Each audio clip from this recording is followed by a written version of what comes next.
Bonjour à tous et bienvenue sur ma chaîne. Je suis April de la chaîne Dans les yeux d'April. Je suis autiste, j'ai été diagnostiquée en janvier de cette année et donc depuis je fais des vidéos afin de partager avec vous mon ressenti et mes réflexions concernant l'autisme. Aujourd'hui je voulais vous parler du corps, le corps des personnes autistes. En fait, l'autisme, donc, qui est une condition neurodéveloppementale, est souvent présenté avec des particularités cognitives et aussi des difficultés cognitives. On parle de rigidité mentale avec les fonctions exécutives, mais aussi de difficultés dans les interactions sociales, avec du mal à décoder l'implicite dans les échanges, mais aussi des passions qui sont même présentées comme très intellectuelles ou en tout cas comme hyper intellectualisées par les personnes autistes. Même les clichés qui présentent la personne autiste, on va dire, introduisent un autisme très intellectuel. On parle de mémoire prodigieuse, de rigueur implacable dans la pensée et l'organisation d'une personne autiste, et aussi une grosse capacité de travail. Malheureusement, ces représentations nourrissent le mythe de l'autiste comme un petit génie, ce qui est loin d'être le cas. On oublie trop souvent en fait que les personnes autistes sont des êtres humains avec un cœur qui bat, j'ai envie de dire, et dont l'extrême sensibilité, mais aussi ce mental aussi lourd que du métal, va en fait se répercuter d'un point de vue physique. Nous sommes des personnes avec un corps et ça interagit énormément dans notre quotidien. En fait, j'ai l'impression que pour les personnes autistes, tout est physique. On se prend des murs, on se prend des chocs. Quand on interagit avec quelqu'un et que ça se passe mal, on a l'impression d'être giflé. Quand on arrive dans une pièce et qu'on découvre 20 individus qu'on ne connaît pas, on a l'impression qu'ils viennent tous nous sauter au cou. Donc en fait, je crois que c'est très important, c'est même primordial de parler du corps des personnes autistes. Et malheureusement, je trouve qu'on n'en parle pas assez, que ce soit dans les descriptions concernant l'autisme, mais aussi dans même le diagnostic. Je trouve qu'il y a très peu de place à la sensorialité dans le diagnostic. Alors pourquoi ça? Pourquoi est-ce qu'on parle peu des personnes autistes? Parce qu'en fait, on a une vision du corps un peu particulière, nous, en Occident, puisque la science et la médecine séparent le corps et l'esprit. Donc si vous avez une douleur physique, vous allez chez votre médecin pour avoir des médicaments, un soin. Si vous avez une douleur morale, alors vous allez chez votre psychologue ou votre thérapeute ou votre psychiatre au pire. On voit bien là qu'il y a une vision un peu tronquée d'être humain. On n'est pas séparés en deux. On ne peut pas être soit un corps, soit un esprit. On est les deux et tout est lié, tout interagit, ce qui a d'ailleurs été très bien compris par la médecine chinoise. D'ailleurs, bien souvent, une douleur, même physique, peut avoir une cause émotionnelle. Alors peut-être pas toutes les douleurs, peut-être pas toutes les maladies, mais en tout cas, une grande partie des maladies peut être émotionnelle. Le corps vous délivre un message. La maladie, c'est ce qui est mal dit, c'est ce qui est mal digéré en fait par votre psychisme. Le psychisme est débordé. Il n'arrive pas à gérer seul cette émotion, ce choc, ce souvenir, ce trauma, et c'est le corps qui prend. Pour les personnes autistes, les ressentis physiques, parfois très intenses, sont à la mesure de leur charge mentale en fait. Cette gymnastique intellectuelle en permanence qui est le fruit d'un lourd travail de compensation et de suradaptation. C'est violent, mais c'est aussi le fruit de leur hypersensibilité, de notre hypersensibilité, puisque je m'inclus dedans, de notre hypersensorialité. La lumière nous brûle, le bruit nous agresse, on a la nausée quand on sent certaines odeurs. Le corps, en fait, a des capteurs beaucoup plus forts que la moyenne, notre corps. Et en fait, il doit faire en sorte de réguler tout ça, toutes ces informations sensorielles.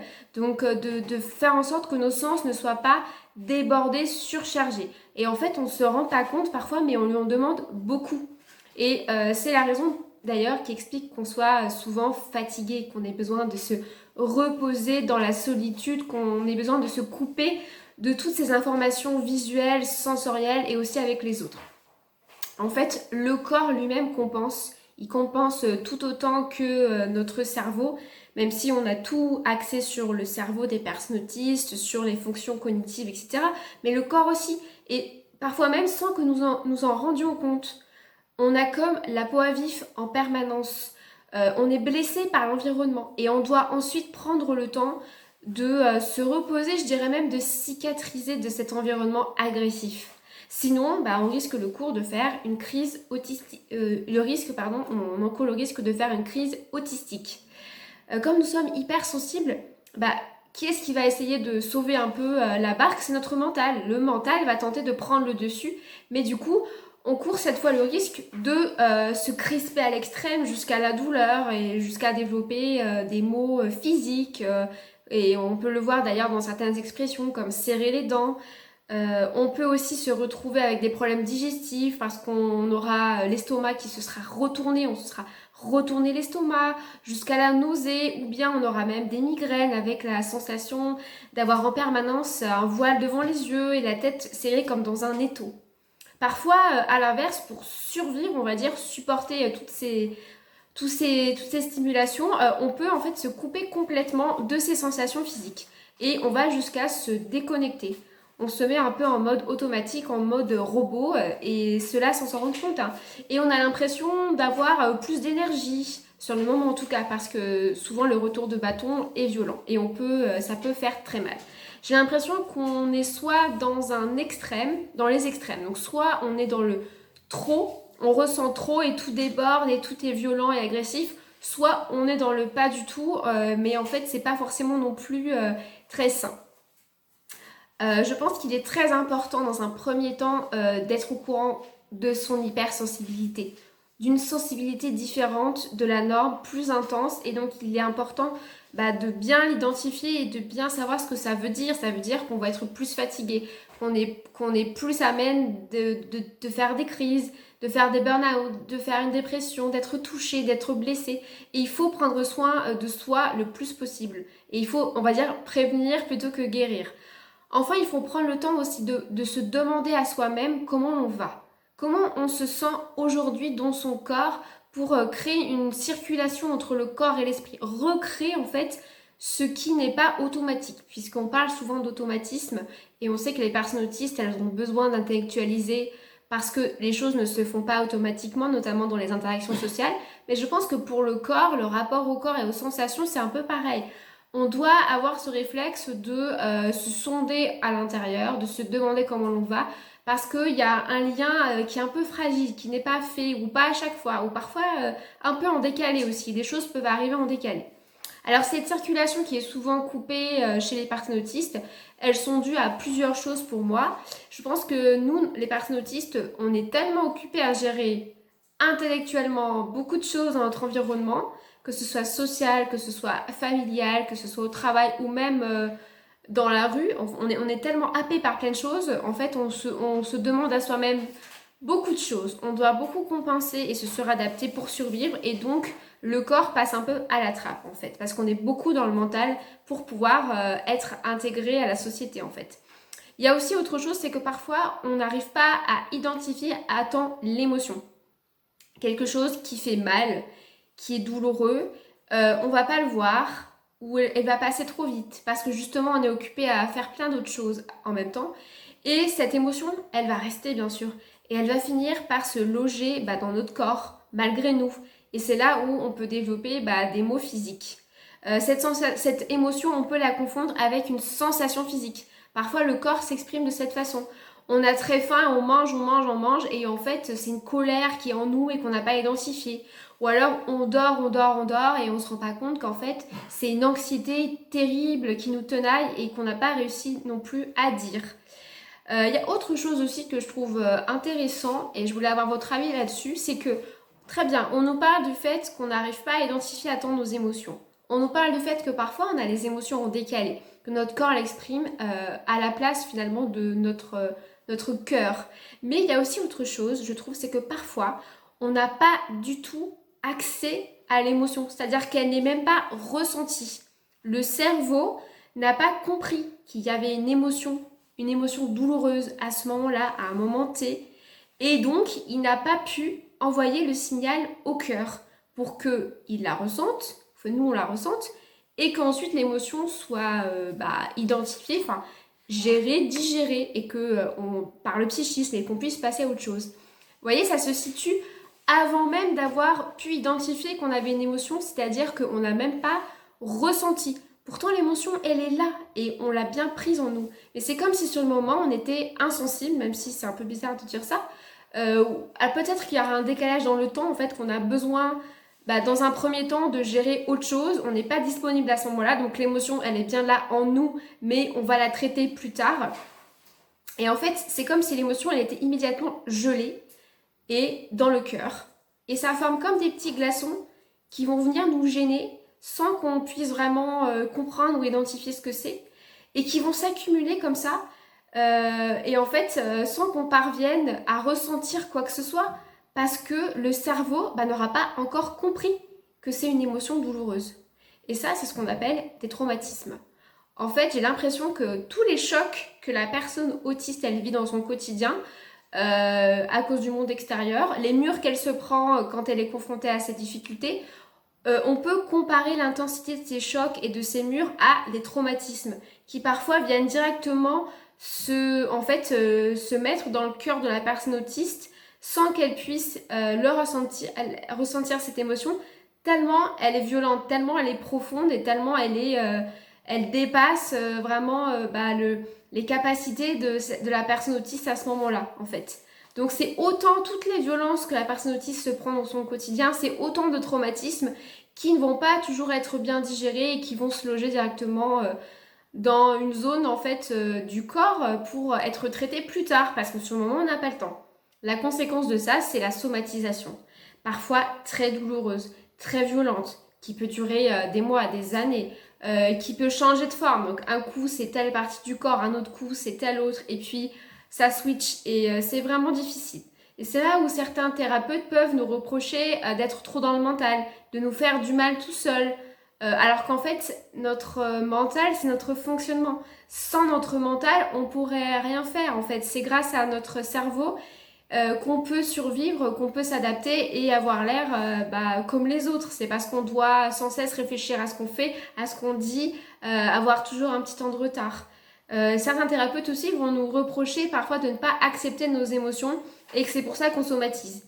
Oui, mais pour les accepter, il faudrait déjà y avoir accès et les avoir identifiés. Mais on n'en a même pas accès et c'est pas notre faute. C'est parce que je pense qu'il y a quelque chose, ce lien entre le corps et le cerveau qui fonctionne parfois pas très bien, un peu en décalé. Et là encore, on peut se demander si c'est pas finalement un mécanisme de défense.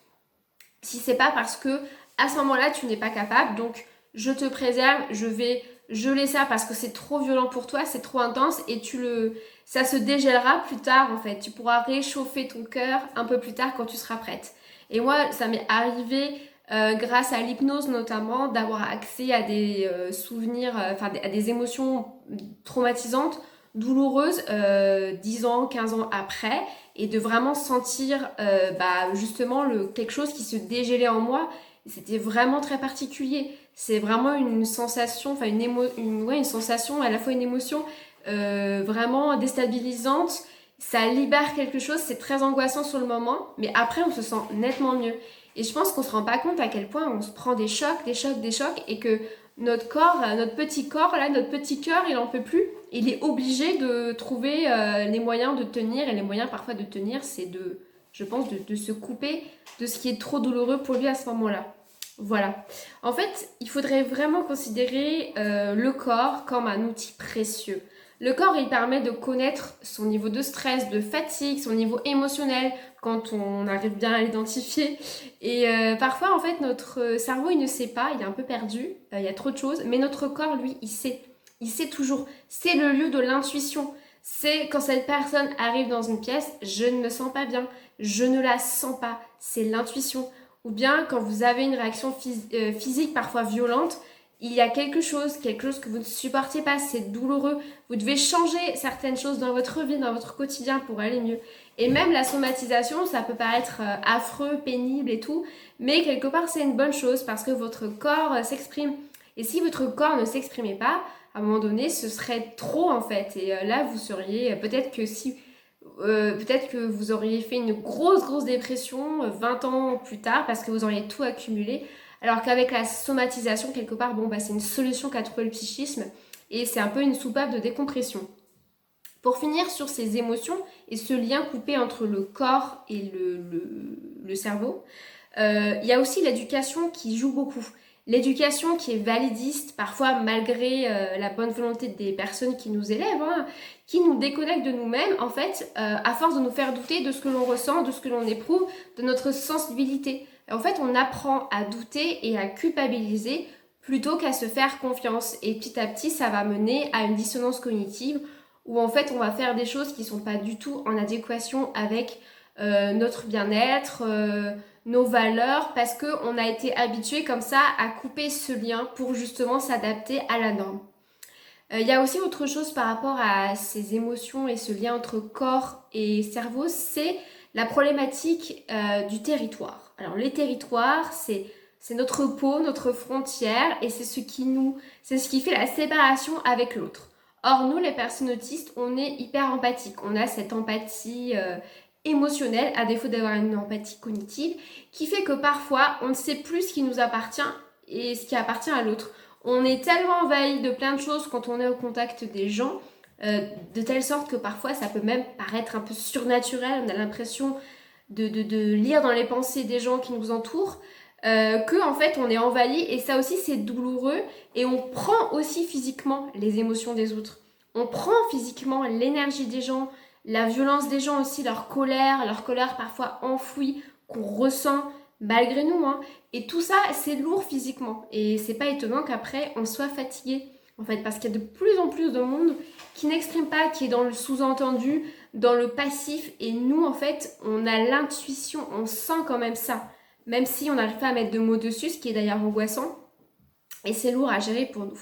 Voilà, donc si j'ai un conseil à vous donner, c'est de prendre soin de votre corps, parce que le corps des personnes autistes, il est primordial. C'est, je veux dire, à travers notre corps, c'est le bien-être, c'est la santé, c'est la sérénité, etc. Donc faites des massages, allez faire peut-être des séances, je sais pas, d'acupuncture, allez voir une ostéopathe qui a aussi une formation en médecine chinoise, parce que ça peut vous aider, voilà, à réguler un peu les émotions, l'énergie de votre corps, les douleurs physiques qui sont parfois émotionnelles, pour évacuer un peu cette couche qu'on a en permanence. Et par rapport à cette problématique des territoires, eh bien je dirais de faire la différence entre ce que vous pouvez changer et ce que vous ne pouvez pas changer. En fait. Et ce que vous ne pouvez pas changer, c'est ce que pensent les gens, c'est ce que disent les gens, c'est les décisions qui sont au-dessus de vous. Ça, vous ne pouvez pas changer, et peut-être vous vous sentez impuissant, et que cette impuissance, elle se traduit aussi dans le corps. Surtout en ce moment, on est assez impuissant, peut-être un peu frustré. Alors je vous inviterai à faire la liste de ce que vous pouvez changer à votre petit niveau, autour de vous, enfin pour vous, autour de vous, pour vous faire du bien, et voilà, et ne pas prendre le risque de se rajouter de la fatigue, du stress, etc. Cette vidéo est terminée. J'ai pas parlé aussi de la posture des personnes autistes, de tout ce qui est douleur aussi plus physique, mais j'y reviendrai, on peut pas parler de tout. Voilà, j'espère que cette vidéo vous aura plu, et je vous dis bonne fin de week-end et bon courage pour la semaine à venir. Ciao, bye bye.